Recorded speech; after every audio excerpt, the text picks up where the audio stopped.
Selamat pagi, tetap semangat, tetap berpengharapan kepada Tuhan. Saya akan coba membacakan kembali dari kitab Wahyu pasal 2 ayat 2. Aku tahu segala pekerjaanmu, baik jeripayahmu maupun ketekunanmu. Aku tahu bahwa engkau tidak dapat sabar terhadap orang-orang jahat, bahwa engkau telah mencobai mereka yang menyebut dirinya rasul, tetapi yang sebenarnya tidak demikian, bahwa engkau mendapati mereka pendusta. Dalam ayat 9, aku tahu kesusahanmu dan kemiskinanmu, namun engkau kaya, dan fitnah mereka yang menyebut dirinya orang Yahudi, tetapi yang sebenarnya tidak demikian, sebaliknya mereka adalah jemaat iblis. Ayat 13, aku tahu di mana engkau diam, yaitu di sana, di tempat takhta iblis, dan kau berpegang kepada namaku, dan kau tidak menyangkal imanmu kepadaku pada zaman Antifas, saksiku yang setia kepadaku, yang dibunuh di hadapan kamu di mana iblis diam. Ayat 19, aku tahu segala pekerjaanmu, baik kasihmu maupun imanmu, baik pelayananmu maupun ketekunanmu. Aku tahu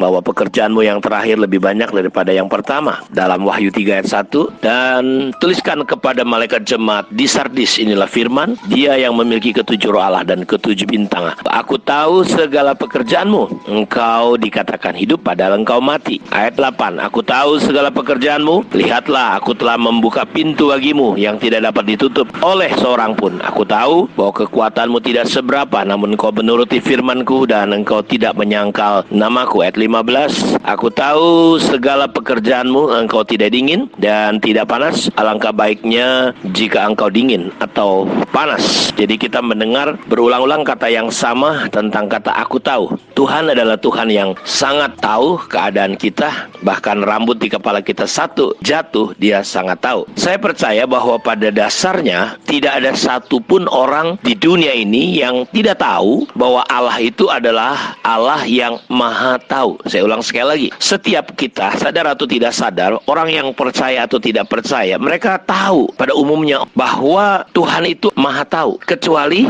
siapa? Kecuali orang-orang bodoh dan orang-orang yang bebal. Jadi hanya orang bodoh, hanya orang bebal yang berkata, yang menganggap Tuhan itu tidak tahu apa kondisi keberadaan kita. Saya ingin membaca lebih dulu di dalam kitab Mazmur pasal 14 ayat 1, dan ayat ini mirip dengan Mazmur pasal 53 ayat yang keduanya. Orang bebal berkata dalam hatinya, tidak ada Allah. Busuk dan jijik kecurangan mereka. Di dalam Mazmur 14 untuk pemimpin biduan dari Daud, orang bebal berkata dalam hatinya, tidak ada Allah. Perhatikan, jadi hanya orang bebal, hanya orang bodoh, hanya orang degil yang berpikir bahwa Tuhan itu tidak tahu apa yang dilakukannya, yang tersembunyi, yang tidak kelihatan. Menurut Bapak Ibu sendiri, apakah Bapak Ibu adalah orang yang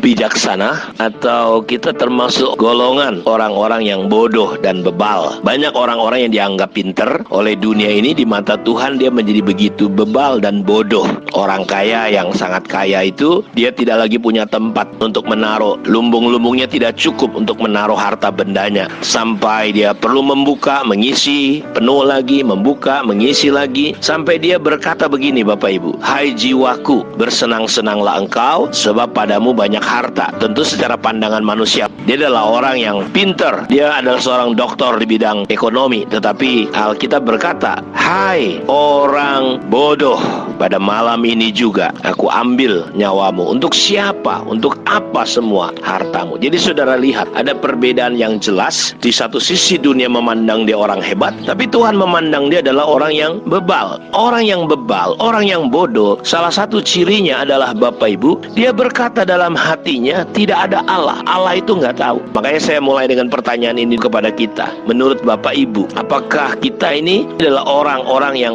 bebal, orang yang bodoh, yang menganggap Tuhan tidak maha tahu, yang menganggap Tuhan tidak tahu apa yang sedang engkau alami? Seringkali kita menganggap Tuhan itu tidak tahu. Lihat ciri-ciri orang yang bebal. Pelajari baik-baik dari ayat ini. Untuk pemimpin biduan dari Daud, orang bebal berkata dalam hatinya, tidak ada Allah. Jadi ciri yang pertama, orang bodoh, orang bebal menganggap Tuhan tidak ada adalah dia berkata di dalam hatinya. Jadi dia tidak nampak. Dia bisa saja kelihatannya orang beragama, tapi di dalam realita kehidupan sehari-hari, tingkah lakunya, perbuatannya menganggap Tuhan itu tidak tahu, Tuhan itu tidak ada. Jadi orang bebal itu dalam hatinya berkata tidak ada Allah. Saya melihat banyak orang ketika punya masalah, ketika punya persoalan, Bapak Ibu, sepertinya dalam hidupnya tidak ada bekas Tuhan.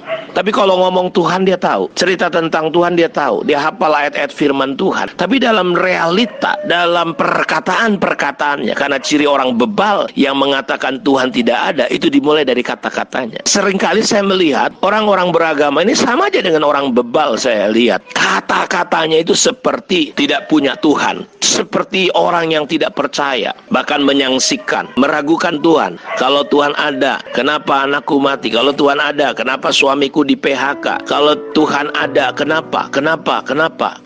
Saudara lihat, perhatikan ciri-ciri orang bebal. Kedua, busuk dan jijik perbuatan mereka. Tidak ada yang berbuat baik. Jadi bukan hanya kata-katanya, tetapi tingkah lakunya sangat-sangat tidak menunjukkan. Kita lihat orang-orang beragama, korupsi, selingkuh. Indonesia ini disebut negara religius. Kita lihat bangsa ini memuliakan aku dengan bibirnya, hatinya jauh daripadaku. Orang-orang bingung. Di negeri beragama ini kita lihat tingkah laku orang lebih daripada orang yang tidak mengenal Tuhan. Barbar. Orang-orang ini kelakuannya itu Alkitab berkata jijik. Tuhan menggunakan kata jijik. Orang-orang yang bebal ini tidak sadar bahwa Tuhan tahu. Busuk dan jijik perbuatan mereka. Tidak ada yang berbuat baik. Tuhan menggunakan kata busuk, bau, gak enak, menjijikkan. Saya berdoa biar saudara menjadi orang yang menyadari, menjadi jemaat yang menyadari bahwa Allah itu maha tahu. Buktinya engkau adalah orang yang menyadari, yang mengetahui Tuhan itu tahu. Perkataan, pikiran di dalam hatimu, engkau harus ingat Tuhan tahu apa yang keluar, pernyataan-pernyataan dalam hatimu. Apakah engkau menghujat, apakah engkau menghakimi, apakah engkau menghina, apakah engkau melecehkan. Tuhan tahu, itu dicatat Tuhan. Orang yang bebal, yang bodoh ini Bapak Ibu, yang menganggap Tuhan tidak ada, dia sewenang-wenang, dia tutupi perbuatannya, dia tutupi dengan atribut keagamaan, tapi perbuatannya busuk dan jijik. Kiranya renungan ini membawa kita pada pemahaman untuk lebih lagi kita takut kepada Tuhan. Tuhan memberkati kita. Shalom.